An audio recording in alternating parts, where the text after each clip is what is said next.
Hi everyone, welcome to week 8, and I think you're going to enjoy this week because it's a simple lesson plan, and it's so simple. Again, it's just a shorter one that if you wanted to get a head start on lesson plan 10, you're more than welcome to start it in week 8 and get one more thing over with, or concentrate on your research project this week because this lesson plan is very pretty simple. I noticed that week 9 you have two, and they're put them together because they fit Judaism and then a biblical scholarship on the topic of Judaism. This is 2.5 hours, that's 3 hours. That's a little bit lengthy of time here. So if you want to pop some of that work into week 8, that would be very appreciated, and I'm sure you'll be happy you did that. So lessen your load for next week. Okay, so let me explain to you. Sufism is an Islamic mysticism, and Gnosticism is Judeo-Christian form of mysticism that did die out 2,000 plus years ago, or 2,000 years ago, but it's been revived today in the 21st century. So let me walk you through these real quick. Sufism, okay, is Islamic mysticism. And I don't think I have a lecture that I've given, but I explained to you their symbol of the heart and the wings and what that means, okay?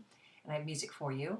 The required reading here, it's an introduction to Sufism, and then one of the most famous Sufi poets in the world is Rumi, okay? And then you have Karen Armstrong discussing Islam and Sufism, and she's a great scholar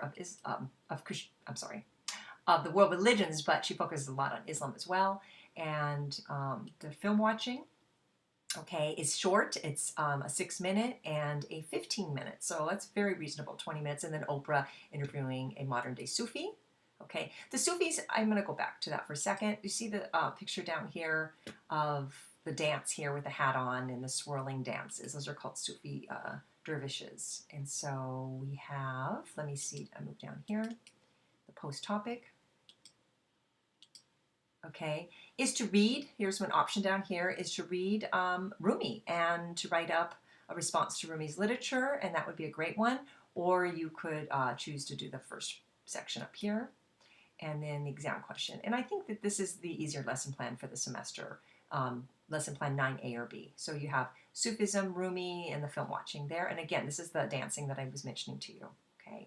And you saw it in Baraka in the very beginning of the semester. Okay, clicking out of that, it's a 1.5 to 2 hour assignment. Now, Gnosticism, even if you chose Sufism, I want you to listen to the Gnostic lecture. And why is it? Because I at least want you to expose you to what Gnosticism is about. Gnosticism is what I did my master's thesis on at UC Santa Barbara, and I was going to do my PhD on it, but it required a lot of language effort. I had to study Greek and Coptic and return back to Santa Barbara. I was teaching full-time at Mount Sac and really take those language courses for 2 years.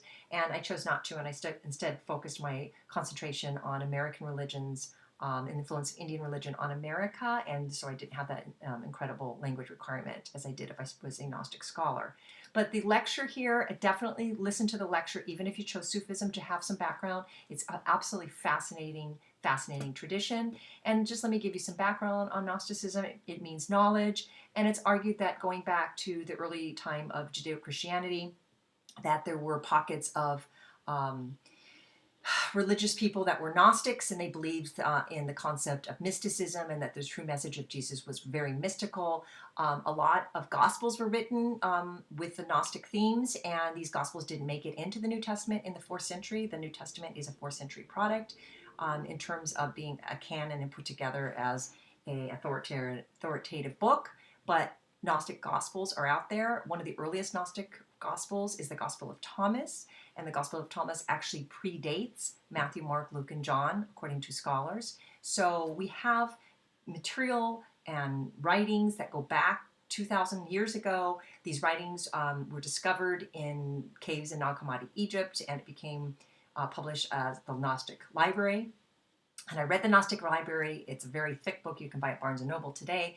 But I read it and did my research on it, and out of it came my master's thesis, which is called The Gnostic Mystery. If you click on this book here, it will open up the material for you. Very simple to read through. And I don't assign the whole thing. I only assign the abstract, which is like a paragraph. Introduction's like a page. And then the chapter on what the Gnostic movement's about. If you wanted to read the comparison section, I think right here I said the comparison section is optional because I compare it to an Indian tradition. And then the conclusion. So this reading is short, and I don't think it will take you more than half an hour at the most, I think. Okay, so that's the reading. The film here is an introduction to Gnosticism, and then modern day Gnosticism. Why there's a modern day Gnosticism is when let me open that up for a second. When the material was discovered in Nag Hammadi, Egypt, back in the 1940s, around the same time as the Dead Sea Scrolls, what happened was there was a revival of Gnostic ideas because they found the literature, and so out of it we get the Gnostic Church that's located in Los Angeles.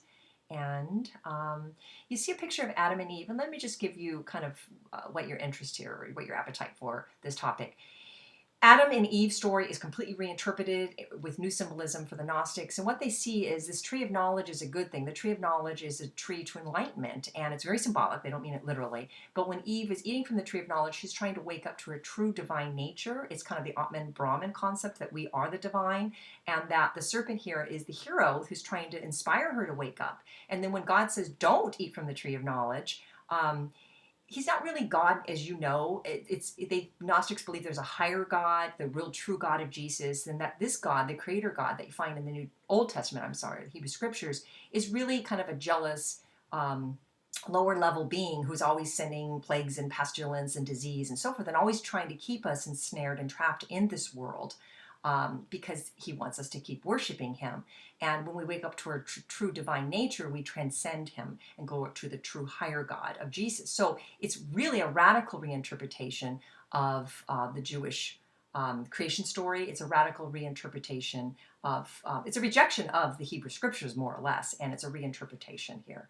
So a lot of you will find that fascinating, maybe be appalled by it, maybe find it interesting to you. Nonetheless, this is part of Judeo-Christian history. So I think you'll enjoy learning about something different there. So thank you for listening.